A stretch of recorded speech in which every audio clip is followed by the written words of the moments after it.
All right, boys and girls, UFC 298 just wrapped up in Anaheim, and it was actually a really, really good card. We'll break it down by the UFC results for this video. Taking a look at Anthony Fluffy Hernandez defeating Roman Kopylov in the second round via submission. This was what a lot of us thought was going to be a lot of takedown attempts from Fluffy Hernandez. The question was, could he keep it up throughout the entire fight? While Kopylov would defend takedowns, but could he defend them all? And the answer was no. Anthony Hernandez was relentless on the takedown. I think he proved to everyone that for the middleweight division, the dude is a dog. And then he ends up getting the submission in the second round, the victory, the stoppage win, and he moves on to massive things in the middleweight division. I don't see Anthony Hernandez getting anybody lower than a top 10 opponent for his next fight. This was a great performance from Fluffy Hernandez. Then next, Merab Dvalishvili proves that without a shadow of a doubt, he's probably the best bantamweight in the world, but without a shadow of a doubt, he is the next title contender, absolutely dominating Henry Cejudo in the final two frames of their contest. Cejudo did land a big shot in the first round. There were a lot of trading spots. When both guys started to wear a little bit, Merab Dvalishvili's gas tank just showed itself. He was toying with Henry Cejudo, an Olympian, a former two-weight class world champion. This was a dominant performance from the Georgian, and I expect to see great things from Merab. He's going to get the winner of Chito Vera and Sean O'Malley, and I don't know how anyone could think the winner of that fight is going to defeat this dude. Merab stalks through the roof after this one. Third fight on the card was Ian Garry versus Geoff Neal. Felt a lot was left on the table with this fight. I thought there would be more engagement, but to be fair, Geoff Neal's a very dangerous opponent. Ian Garry stuck to his game plan, kept Geoff Neal at the end of punches. I thought the fight was razor close going to the decision. I didn't know which way they were going to go. It did end up being a split decision, but Ian Garry 30-27 on some judges' scorecards. Really weird judges' decisions all over the place, but it made sense for a fight that was it lacked a lot of action. And we got to the co-main event, which was a great fight. Probably the fight of the night when you just consider in-cage action. Paulo Costa versus Robert Whittaker.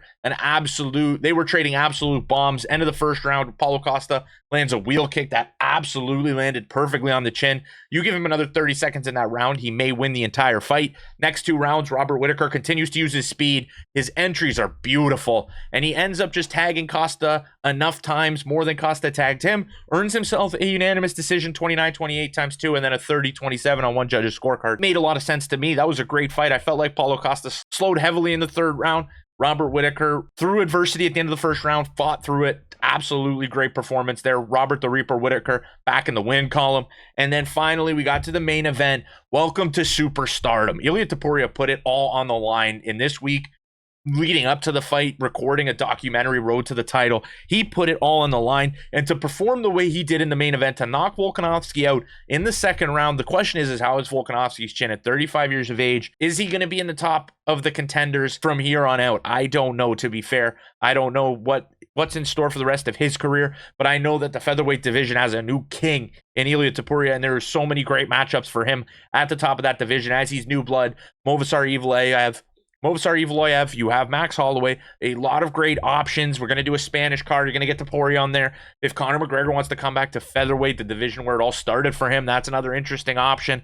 I think that they should stick with the contenders they have, obviously, but Ilia Topuria is going to sell pay-per-views. This guy is already a star, and I'm excited to see where he goes from here with that strap around his shoulder. And then finally, after the event, this is not a part of UFC 300, but right after the event, Dana White makes the announcement, UFC 300 main event. Alex Pereira takes on Jamal Hill for the light heavyweight title. My opinion, I think this was a huge missed opportunity. They had an option to do Tom Aspinall versus Alex Pereira for the heavyweight title, and they didn't pull the trigger on that. Alex Pereira, I guess, didn't want to move up to heavyweight for whatever reason.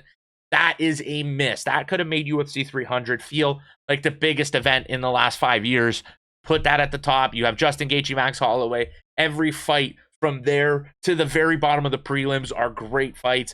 That would have been perfect. But instead, they settle for the light heavyweight title. Alex Pereira defending. Jamal Hill, who was the champion before he got injured, comes back. And we're going to have a little bit of a powwow there. Finally, we get the UFC 300 main event, so we know what the card is looking like.